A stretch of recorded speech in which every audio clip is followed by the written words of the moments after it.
Hello guys, today I'm going to give you a quick update regarding my X5, which is in Quill Automotive now for the last warranty claim.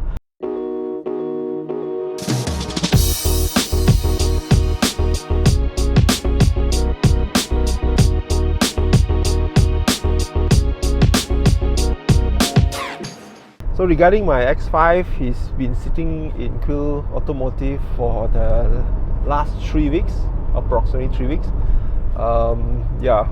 Considering the video that I uploaded, it was last week, so technically actually the car was in there for almost 3 weeks now, because it takes time for me to edit the video and then put in some effect whatsoever, because I'm not doing this full time. I'm just doing it as a hobby and a fellow enthusiast. If you guys want to follow up with my X5, for those who are looking for the X5, the F15, then you may want to consider this as your guide. So the thing is that I got this X5 since July, and actually, in a way, I've been sending in and out to BMW workshop for a couple of times. This is my first time I'm sending to Quill Automotive, but prior to that I did send to the BMW dealer which I brought from, which is Wheels Corp Premium. They did change some parts for me in the previous video, which I'm going to link above. And I also did an airbag recall, which I sent to Auto Barbara at Ara Damansara. That is also, I'm going to link in the video above, where you guys can check it out. If your car has any recall, do send it and get it replaced. So the thing is that this car as well, the X1, is the airbag. This airbag you see here, they are replaced this one for free because it's a technical campaign and it's a recall, whereby if you go to an accident and they may cause injury to the driver. I don't know what is the actual thing that starts to shoot out from the airbag. I think it's a metal scrap pieces. Well, cut the thing short, my car currently in the Quill Automotive, I'm changing quite a lot of things under the last warranty claim. Well, the service advisor is helping me a lot in terms of getting it sorted out. So I think the bill will come out to, if I replace it out of warranty, will be very hefty. The thing is, the parts that I request for warranty claim, I'm going to list it in the next video. So I'm going to give you a brief idea right now in this video of what they have submitted for claim, which has been approved. Most of the parts, as I was told last week, has arrived, including the headliner. Actually, I missed out the headliner because there was sagging at the back.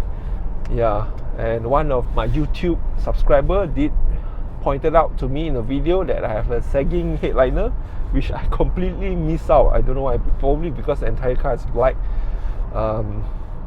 Probably the entire roof liner is black. I couldn't spot it, but on the video it's quite obvious. So that one was submitted for claim and it has approved. And the thing is, the major part where the service advisor did tell me is that my hybrid battery is running at a very low capacity. In a way, it's not normal, so he's submitting for claim as well. And very likely, he said it could be he said it might need to replace all the 7 battery modules. Sorry, I'm going to silence my phone temporarily. Sorry for that. So the 7 battery module, probably he also did say that might need to change the hybrid inverter as well. And there's quite a lot of things. And the thing is, my front suspension and the rear suspension, he got it to replace for me under the warranty too, because I was complaining it was a bit soft, and yeah, and also the engine mounting which was submitted and claim also was approved. So a lot of things that will be replaced under the warranty, and I don't have the full description yet, but what he told me on the phone is quite extensive list. So I hope to get my car back in about a week or two. Right now it's sitting there because there's a lot of things that they are going to change and to claim under the warranty. And the thing is that my car warranty will expire at the end of this month. I think, if not mistaken, the 20th of October, which is the recording of this video is 17th of October. So yeah, so fingers crossed. I hope this will sort out all the issues that I have with this car, and hopefully I will get a almost brand new car, and for my usage for the next 3 to 4 years, which I plan to keep this car that long. Yeah. So yeah, I'm actually driving to this IKEA at what is the place called? Yeah, Damansara, I think so. Well, IKEA is where? IKEA, I think no. Yeah, I think Damansara. So yeah, driving the X1. This car barely in the workshop at all. In fact, the only time where I left the car for the workshop, the longest one, was to do the engine bottom overhaul and also replace the vanos. I had this car in for about a week plus. Yeah, a week plus. And that's the only time where it spends so much time in the workshop. So if you're looking for E84 X1 which has beautiful touring type of look, this will be a very good, reliable car. But make sure the previous owner that you plan to buy from done all the service that is required. If you don't know, then I'm going to share the video above so that I have done to this car and what you should look for if you are looking to buy an E84 X1. This car, for the X1, the E84, has been very good for me in terms of reliability sense, except for the few things that you need to look out for, especially when it's close to 100,000 kilometers. That's about it. Schedule maintenance, normal wear and tear, that's it. Never break down, nothing like that. Well, to be fair, actually my X5 didn't really break down lah.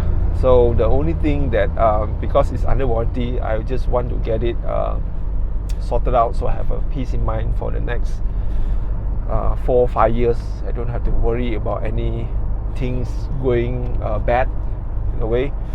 And yeah, as for my X5 hybrid battery warranty, I'm not so worried that much yet, because if the expiry date for the warranty will end at towards October 20th, 2026. Yeah, 2026. Wait, 3, 4, 5. 2, 3, 4, 5. Yeah, I think 2025. Yeah, so another 3 years to go. So not to worry about that first. So the thing is that my X5 so far never left me stranded. It's just that I just want to sort all the things in a warranty, which I can get it sort out to be fixed, so I have peace in mind. Most important thing is the car won't left me stranded. That's the most important thing. Other than that, yeah, so far I'm happy driving the X5, and I love the comfort that the X5 gives me. So yeah, that's about it. So I'm halfway towards IKEA Damansara, and I'm doing some shopping, buying some things. So I'll give you guys an update once I get my X5 back. Oh look, there's one 45E X5. It's hard to grow on me, honestly. But it's huge. I've seen the car on it's very huge, especially when it's parked next to the 40. I have a client who have a 45E, and I drove the 40, then he parked next to me side by side. The 40 looks small. Strangely enough, looks very small. But anyway, I hope to see you guys in my next video, and if you haven't subscribed, do subscribe to my channel and give this video a thumbs up. So see you guys later. Cheers.